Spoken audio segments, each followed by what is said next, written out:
our narrative writing. Yes, dear.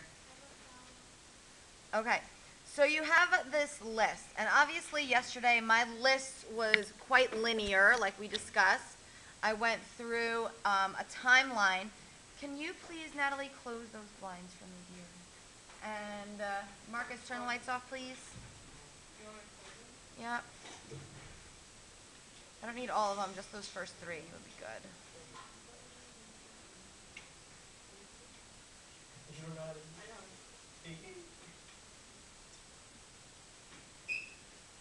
Okay, good. So the list that I came up with was quite linear, and I started to kind of come up with some ideas about things that I wanted to write about. So today we're going to expand upon this a little bit, and what I want you to do is, before you knew how to write words on a piece of paper, you drew, correct? When you were when you were 3, 4 years old, you would make little sketches, finger paints, things like that, okay? So the good part about sketching is that it helps you to remember details. And we've done this once before a little bit. This is a little bit more of an extended activity when it comes to sketching. So I'm going to show you how I did it. I'm going to walk you through a sketch. And don't judge me because I went to school for English, not for drawing. We all know how terrible my drawing is. So please don't make fun of my drawing. It's really true, though. My drawing is really terrible. Should we go to a new page or should we just For right now, you're going to watch as I go through the process, okay? And then I'm going to release you guys to do a little bit of your own. Okay, so the first thing that I'm going to do is I'm going to look back at my list of places. And I'm going to start with the list of places that I came up with, the different places where I lived, okay? And I'm going to think about which one would I want to sketch or draw a picture of, which one would open up the most memories for me, okay?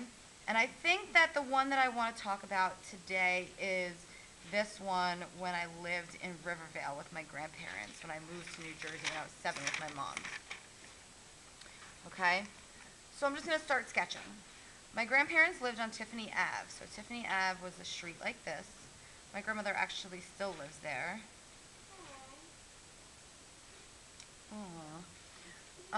And she lives, it's set back, the piece of property. She's got a driveway over here, and it's got some big bushes over here on the side of the driveway. And on this side, there's a lot of trees. Am I on screen here? That's the driveway. Was it pavers or was it asphalt? It's paved. So the driveway goes back to kind of behind the house over here, and here is the house. Okay. Don't make fun of my house. Shush. No, I like the voice you made. All right, so there's little steps going up to a front door here, and then on the side over here, she's got another door. There's steps that lead up to this door, and there's like a little landing here. Her mailbox is right here on the property. Does that look like a mailbox, kind of? It's green. It's got a big picture window in the front here. Then she's got a bedroom window over here. It's siding. It's regular siding. Okay.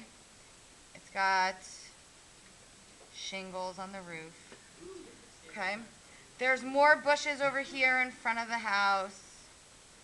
And then the side over here is tree lined again. It looks like what? Barbed wire? No, those are bushes. Was there a tire swing or one of the trees was busted? In the backyard, there actually was a tire swing. You know where she lives? She had a swing back here in the backyard. Does that look like a tire? Nah, That whatever. actually does look like a house. I hope that looks like a house. Have faith in her, Maren. My grandfather was a mechanic. He always had a car in the driveway up here that he was working on. Then he had his car. And then my grandmother also had a car. Have you ever had like a Pontiac GT? I don't know what he worked on. Driveway kind of like circle in front of the house. And this was all just kind of grass in the front yard. Over here, this was her neighbor's driveway, and they had a big, one of those mobile home things over here on the side of the house. Is that 6 tires? You think that's good? I don't know. Okay. I have a question. Yes. Was it one of the ones that you get in and drive, or was it A mobile home. It was hooked up to the back of their Oh, truck. okay. They had like a truck that it hooked up to the back too. And then there was more like tree-ish kind of things over here. There were like little baby trees. And then she had another big giant tree over here. She always had a bird feeder. It's supposed to look like a bird feeder over here. And then all the way in the back, she had a fenced off area that she grew different like little fruits and vegetables and stuff in. Tomatoes, peppers, whatever. Okay. Cucumbers. What I remember the most about this house was spending a lot of time, the parking lot, this driveway thingy ended here, and then there was like a bunch of bushes over here. What I remember the most about spending time at my grandparents' house when I was a kid was being outside with my grandfather while he worked on cars. He always was out there.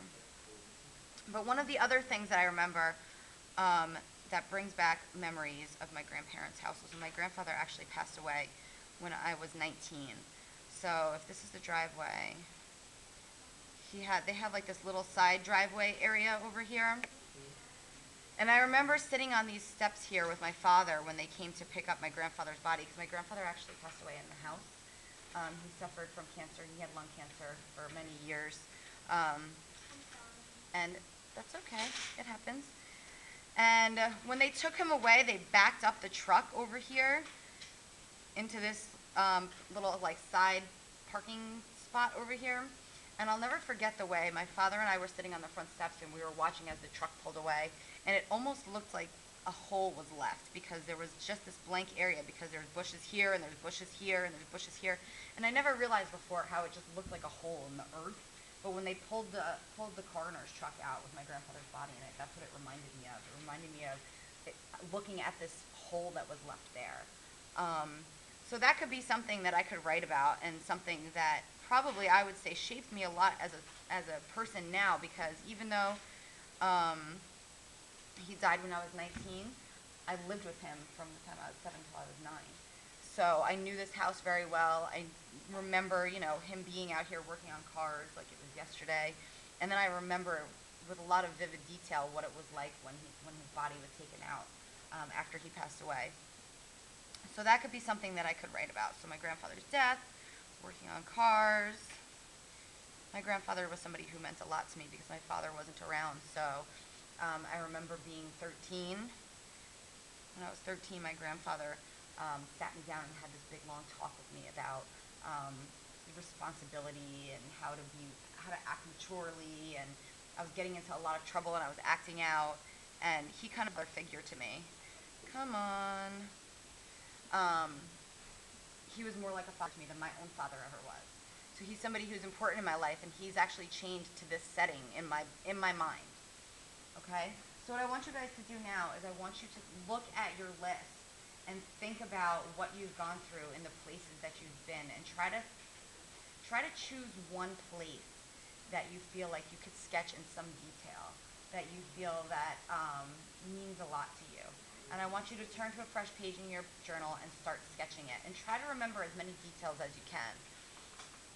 Because what you need to understand is that when you sketch like this, it unlocks more of those memories and it gets more of those details out. And then when you go to write about what you're writing about for your identity paper, you're going to be able to put those details into your paper, and the details and the setting is what draws your readers in. Question? Can I have a pencil? Yes. Yeah, me too. I've got a few pencils up here. Oh, they're great.